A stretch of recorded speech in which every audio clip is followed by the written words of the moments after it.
Sorry about that. I had to get that call. So, continued. So I got up here to the emergency room, and the attending physician, it was a Sunday, and I'm like, I think I'm having a stroke. I'm having a stroke.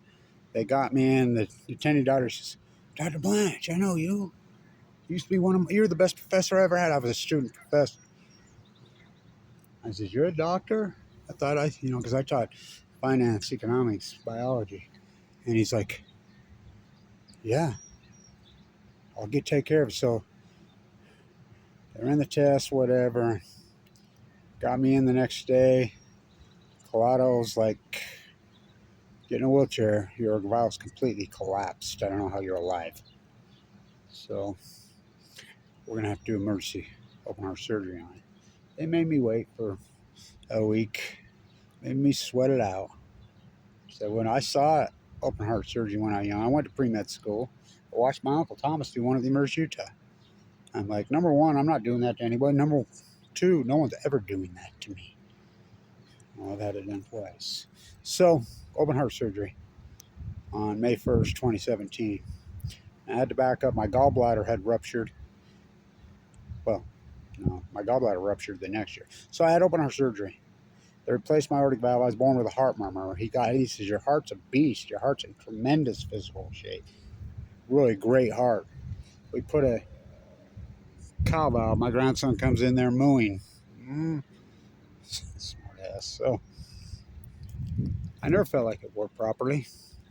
So in 2018, I'm still having those gallbladder issues. I was supposed to have my gallbladder out in 2015. That's 2 days before Mike Lee sent everybody's money back here in Utah, making his idealistic stand against, I don't know what he was making. Send our own money back. I got kicked out Medicaid while I was in the transplant unit, getting ready for gallbladder surgery. So I'm like, well, I'll just fix it naturally.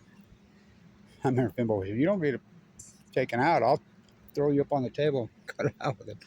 It ruptured in 2018 on Earth Day. It almost killed me. It was vicious. I was in that room right up there. Whew.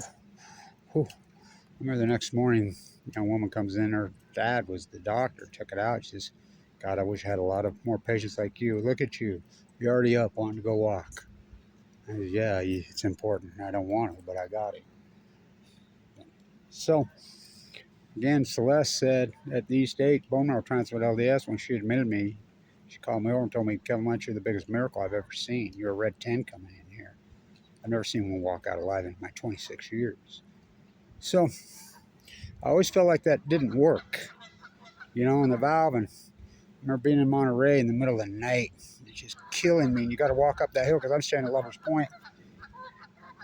And the only store is up on top of the hill on the 24 drugstore. They're walking up, and the deer in the streets. There's a lot of deer on the peninsula. And so it's just killing me. I remember the clock said 12:12, the old clock there in Monterey at the market. And it's just hurting me. Trying to get some aspirin. So I'm going to all my doctors. Everyone, it's neuropathy, it's neuropathy. They're trying everything. They're giving me injections in my shoulder. It's pain. I'm like, I feel like it's that valve. It just doesn't, sharp, brutal pain, but it's slowly evolved over the next few years, getting worse and worse and worse and worse. Last year started really killing me. Shooting right into my chest. I had all the classic symptoms. It's shooting down my right arm, sharp. I'm coming in here and I'm telling Colado, I'm telling my doctors, who they scheduled. I've got appointments with my cardiologist. I'm telling it's failing. It's going. No, it's not. No, it's not. Who we got calling now? I'll call him back. It's failing. It's my grandson. I'll call him back. It's failing. No, it's not. It's not your heart. It's not your heart. And so I'm like, yeah, it is. I can feel it. No, it's neuropathy. This went on. I'm just fading away. My daughter's like, what does the matter with you? Look at you shaking. I don't know. It was brutal. I'm down to 138 pounds. So, as you know, Christmas Eve morning, I had a major heart attack. It blew. I called my daughter. She come and got me. It was wicked. I pretty well knew. I didn't want to go to the emergency room on Christmas Eve. I didn't want to ruin Christmas Eve for my grandchildren. I gutted it out like a dumbass. Gutted it out for a few days, and it happened again on Christmas, New Year's Day. I didn't want to go to these emergency rooms. I'm petrified of these emergency rooms. They'll kill you. So national holiday was actually the second. I couldn't even get in here till the third. I got in the third, and they're like, "Oh boy," they stressed, and they're like, "Your electrical system's completely fried. Let's prep you." We're not stressed. We're putting you in emergency surgery right here, right now. We're going to put a pacemaker in you. And so they're getting me a pacemaker, and the butcher kind. My daughter's like, no, he's had an event. My daughter's, I think he's had a heart attack, at least one. And he's like, one of the butchers heard me, and he's like, no. So finally, he went and talked some sense into him, and they're like, yeah, they run the blood test, and they're like, yeah, he's had an event. So they went into me. I've been in that cath lab multiple times in my wrist, but they went into my groin this time. Ooh. So, but exploring, can't find it. Been there a long time, and Dr. Lindley and Dr. Kolikoff, I'll give it to them, man. Thank God for those two. They didn't give up. They stayed in there. And they're like, this heart looks so good. It looks so good. Boom. He says, oh, there it is, right on top of that valve, just like you said, it's ripped. So in comes Dr. Goff, who saved my life. The genius. Thank God for that guy. He comes in. He knew Thomas. He says, Thomas's heart went the same spot as yours. That's who trained him. This guy's a genius, by the way. Dr. Goff is a genius. And he says, I'm going to open you the old-fashioned way. I'm cutting you all the way open. We're going to get in there. So I did. Open heart surgery. You don't want that done. Round 2. Brutal. So he comes in after, I'm going to put up a flashing light there when you come out. When you come out, you go into the ICU. I said, I'm going to put a flashing light up there. Says, welcome to hell. Because fresh out open heart surgery is pure hell. I mean, so is being an AML Leukemia unit. It's hell. The pain is epic. And I'm a tough guy.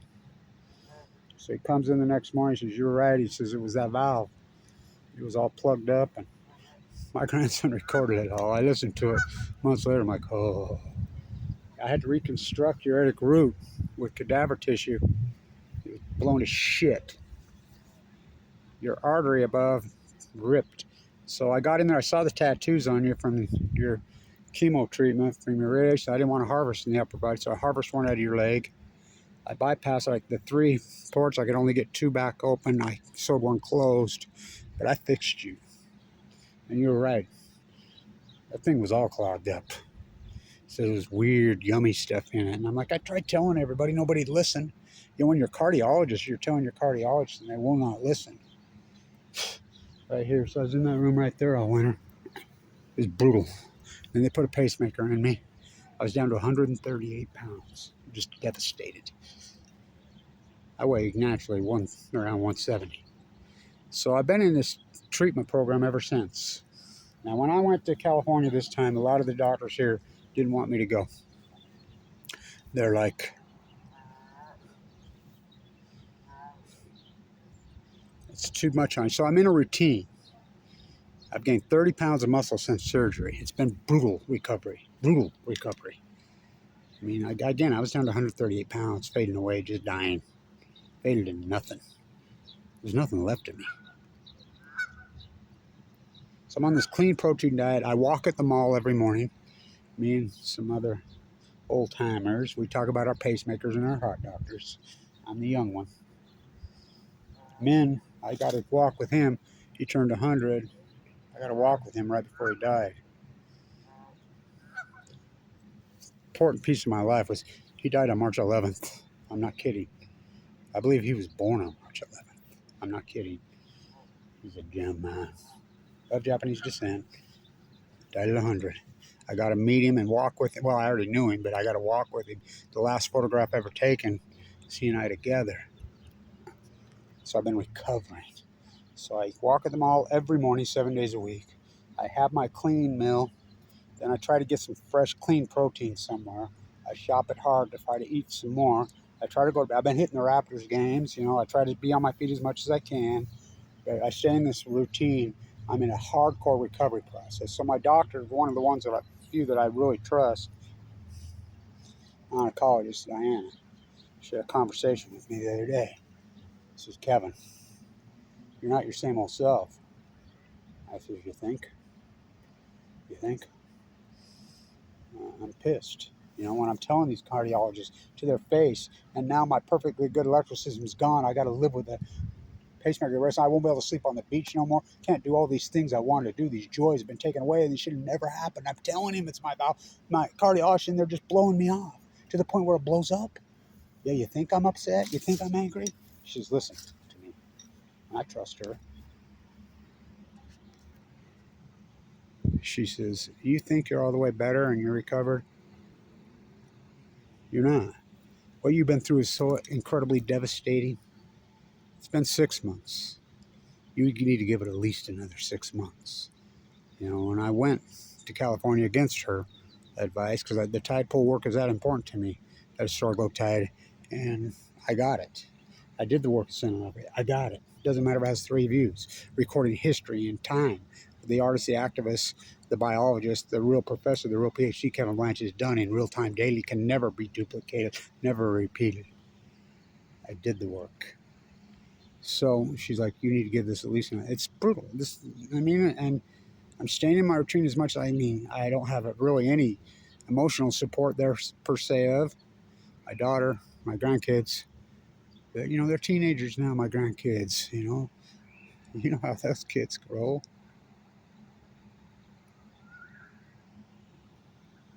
That's what I'm calling right there. I've been socially devastated. The girls that I was intimate with before cancer, that's over. My social circle is over. My economic status is actually wiped out, destroyed. My bill was millions. Kicked off Medicaid, millions. It's been devastating. Devastating. I don't know how I'm alive. So that's where I'm at, and I got to tell this story.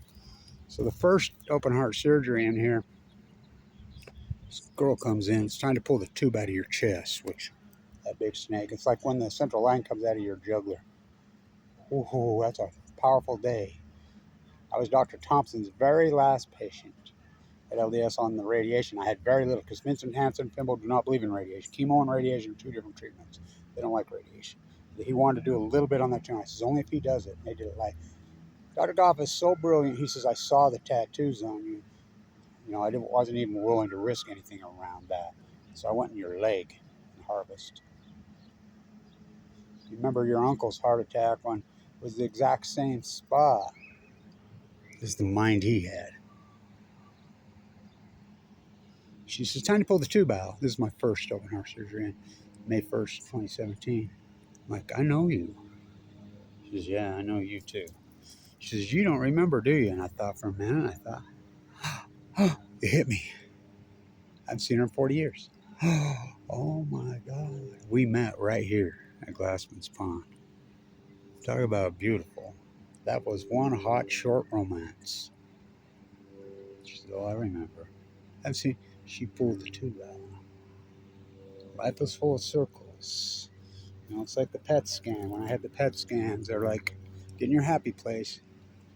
I'm in my happy place. This used to be one sacred, hallowed place. So I've been in the fight of my life.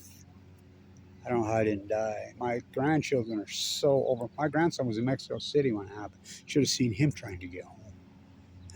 Oh my God. There were no flights. He got a flight to Tijuana. Someone had to drive all the way down to the border, and get him, drive. But he got here right before I went into surgery. That was him just calling. I told Dr. Goff, I told Vincent Hanson to their face. My grandchildren want to say thank you to you. So much my grandchildren adore me. Go ask them. And say thank you to Dr. Goff. Thank you to Fimbo Peterson, Vincent Hanson, all those incredible nurses. Melanie the PA, thank you for saving our grandpa's life. We need him. We need him. So that's what I'm into. I don't think people know. I probably shouldn't have went on that trip. I'm glad I did. It was hard on me, but I got it in. Thanks for Peter for helping me out down there. I don't think people have a clue this fight. When a doctor looks you right in your eyes, right there, and tells you, get your affairs in order, you're going to be dead in 2 months. Second doctor tells you the same thing. When I watched him load my father in the body bag of this same acute belastic leukemia, that guy was in such incredible physical condition in the prime of his life, guy. When I watched Anna, who I met in the Nevada test site, the Ukraine girl, who I did so much work with her, my partner for all those years, I watched her die at 38 years old, held her hand as she died, watched them load her in a body bag. And then the doctor looks at you, try to make a sequel. I want to ask you, what the fuck would you do? Everybody asks, how'd you survive? How'd you survive? You been watching? You been paying attention? People still telling me how to survive. They should be. I made the decision to fight the fuck back against the people that gave it to me. And that's what I do. I don't think people have any clue the situation that I've been in. It's fucking brutal. Well, I just told you. It's been a nightmare path. These guys, I'll make it right. It was your fault. Oh, no. Sue us. I don't have a lawyer. I don't have any money. I've been devastated. I was a millionaire when I got sick. I was uninsured. Kicked off Medicaid. Thank you, Mike Lee. And so I've asked everybody, I made the decision to fight back. And I fought back.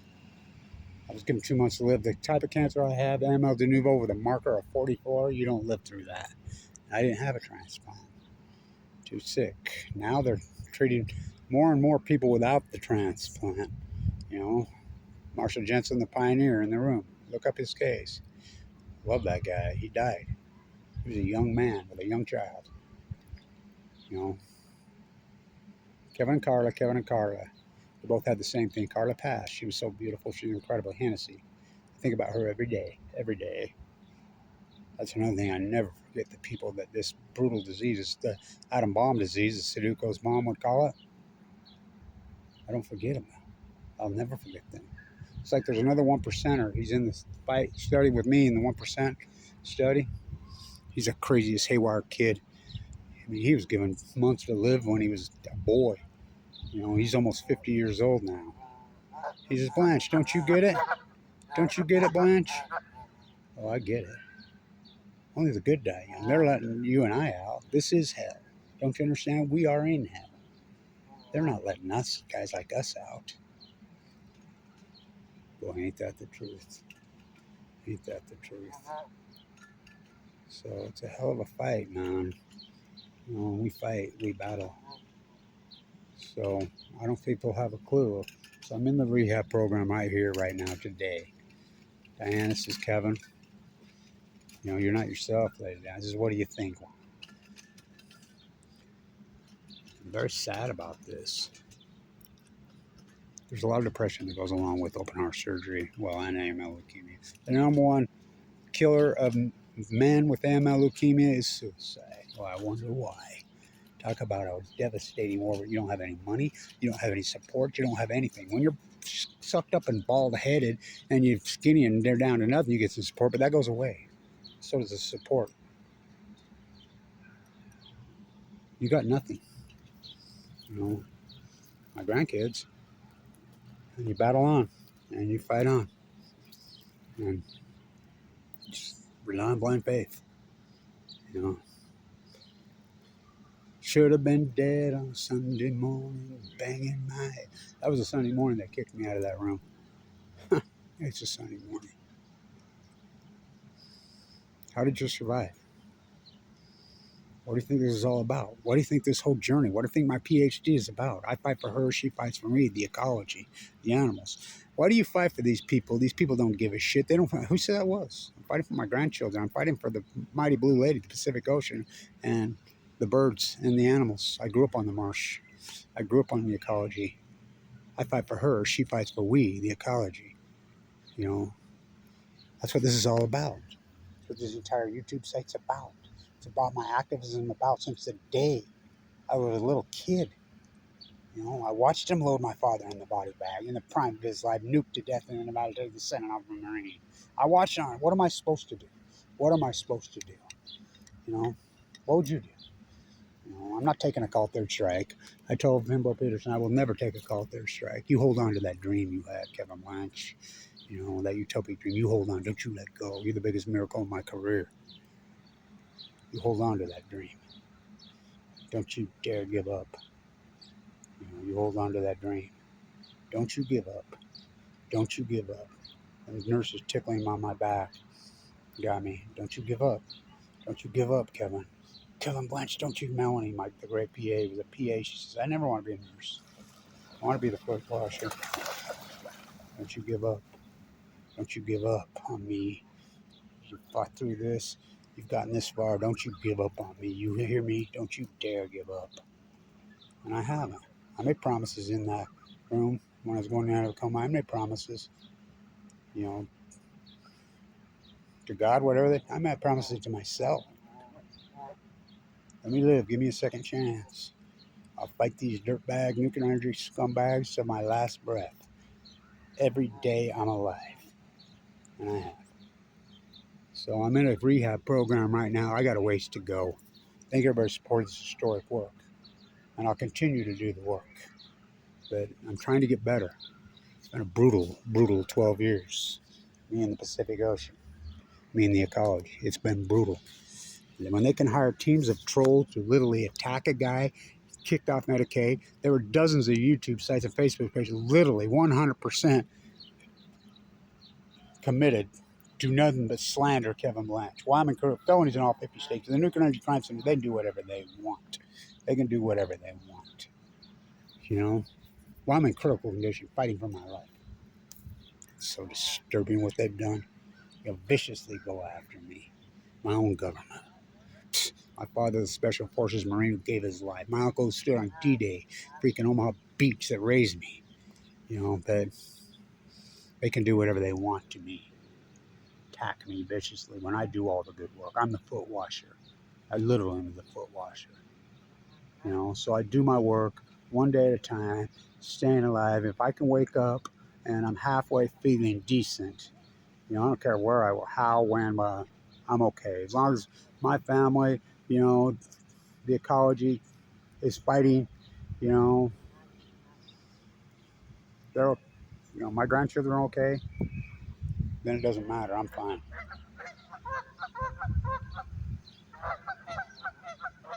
I fight for her. She fights for me. It's the ecology, stupid. The Nuclear Energy Crime Syndicate. How did you survive a disease that you should have never survived? All these doctors tell you, Kevin. They call and hear this, like Kevin Blanch's famous heart. At the Porter Clinic, when you go in there, the young interns, the older ones that are there, they always make them look and they're like, look at this guy's resume. Holy shit. My dad, my Special Forces Marine father. Shut the fuck up, boy, and get to work. You're way too pretty to have an opinion when I was a kid. The old freaking Marine. Beautiful, incredible guy. I knew what he meant. I was not born with these scars across my face. I'm so scarred up. I was looking at the picture I took. I took a picture of me. I'm literally bruised from here to the tip, everything, including my private areas, completely black and blue. I have so many scars on me now. Open heart surgery twice. My Fukushima push hook bullet hole. The tattoos. I mean, I can go on and on and on. I just had some more. I mean, I had a tumor cut off my side just recently. I got my pacemaker scar. I got so many scars. It's unbelievable. Not so pretty anymore. Opinion, I don't do opinion. I do the work as it happens, factually, boots on the ground. Thank you, everybody, supports the historic work. I'm happy to be alive. You know, count your blessings, right? It's been a brutal war. want people to understand I'm rehabbing, serious rehab right now. I mean, 7 days a week. It's hardcore. It's hardcore, but I'm getting better. Stay in tune.